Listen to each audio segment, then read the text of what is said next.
Greetings, unsettled souls.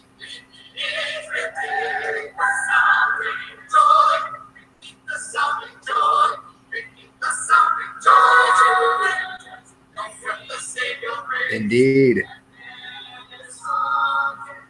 That's not my usual theme song. No, it's not. It is the Carolers. As you guys saw here, I'm going to go through. If you subscribed on the Media Speaks, like I told you to, you're going to see the slideshow here. If you're on Facebook, I will definitely make sure that I put the images on Facebook as well. I was being one of the people chosen to cover A Christmas Carol in Canton, Ohio.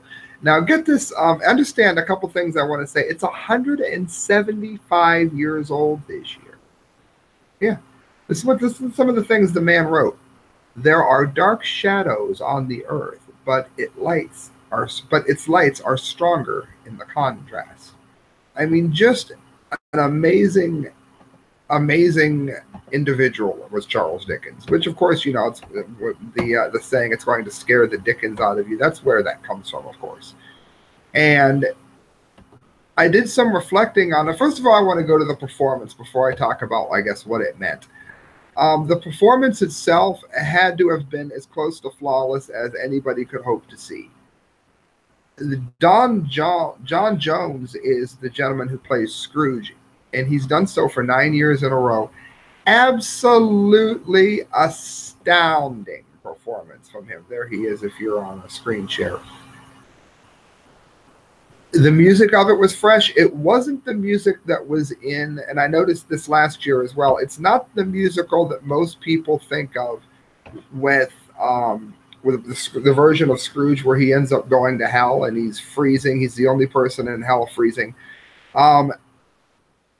This one was separate from that one. This is different music. It's the one that's got the more modern terms music in it, including a song called "It Beats the Dickens Out of Me," oddly enough. I think what stood out the most is the fact that there are a number of people who have done this every year. This is the performance that they give each and every year, and they have grown into the characters, whereas you see people sometimes in plays who are phenomenal at their role. And then, you know, you wonder what it would have been like if they would have had even longer. For instance, imagine with the job that Val Kilmer did in the Doors movie. Imagine if he was touring and actually enveloping that character of Jim Morrison even more. I mean, that is the kind of comparison I can use to how good Don Jones did here. And I think that's important to note. He's in Netflix specials. He's in all kinds of things. He's like a celebrity around here. And you couldn't ask for a better transformation. My father used to say that during the transformation when George C. Scott played Scrooge, that his exuberance wasn't quite what Alistair Sims was, who was arguably my dad and I's favorite Scrooge. You couldn't ask for a better job than Don Jones does. He is excellent at injecting a little bit of comedy into it, but I've seen Scrooges where that has almost been overdone, and you lose the general creepiness that was in the original book. That does not happen in Canton. The Grim Reaper, as it were, the ghost of Christmas Future, actually comes up out of the floor as like in this what looks like a burial shroud. Scrooge and the ghost of Christmas Past literally fly over the stage. They have real snow that falls on the crowd during the performance. And again, I think what separates it to a huge degree in Canton, Ohio, is the fact that these people have grown into the characters. They've done it every year, and it shows. It absolutely shows.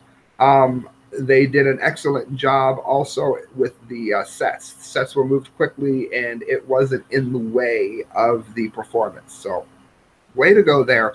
And then in closing it, I want to say two things. First of all, I've heard this notion that Scrooge is a call to socialism because of the call to take care of the less fortunate. And I paid particularly close attention to the dialogue. And I did go back to the original book. I do read, believe it or not. I have read the original novel, and I'm going to write more on this for WitsNews and possibly Blasting News. So do me a favor and make sure you're keeping an eye out on this line for the next day or so, because I'm covering this for the Media Speaks here and the Correct Views, obviously, but I'm doing a write-up on at least one other outlet, WitsNews. So make sure you're watching this comment line for when those go up.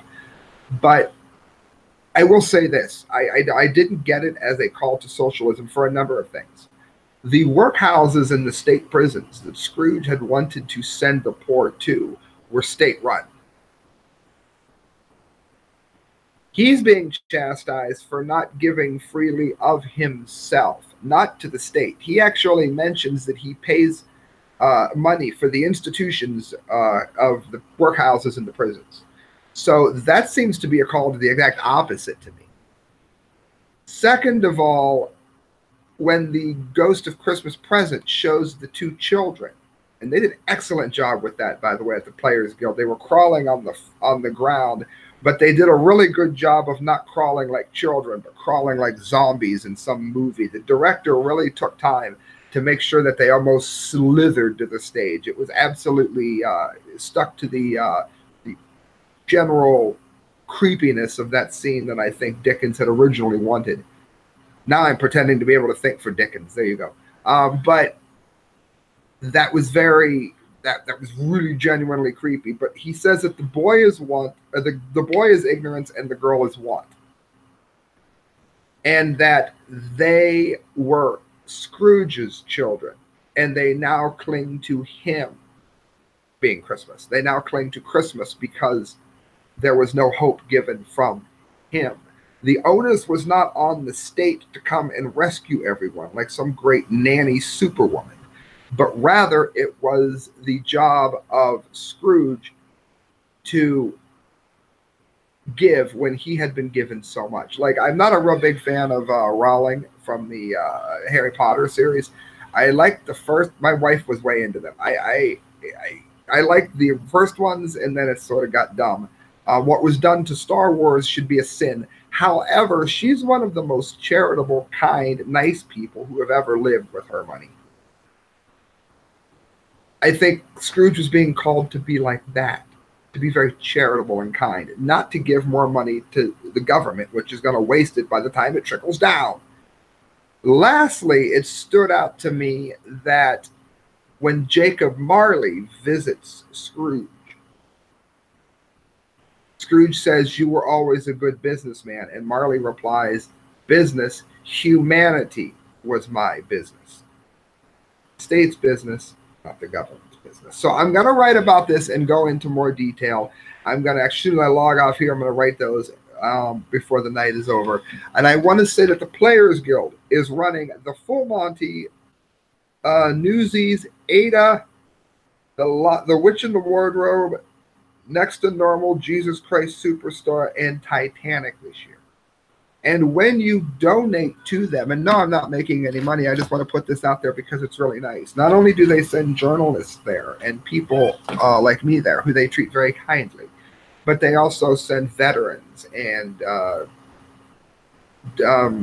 at-risk children and groups like that into the performances for free, and sometimes get them into a little bit of culture, and nothing else brings a little bit of joy to their life.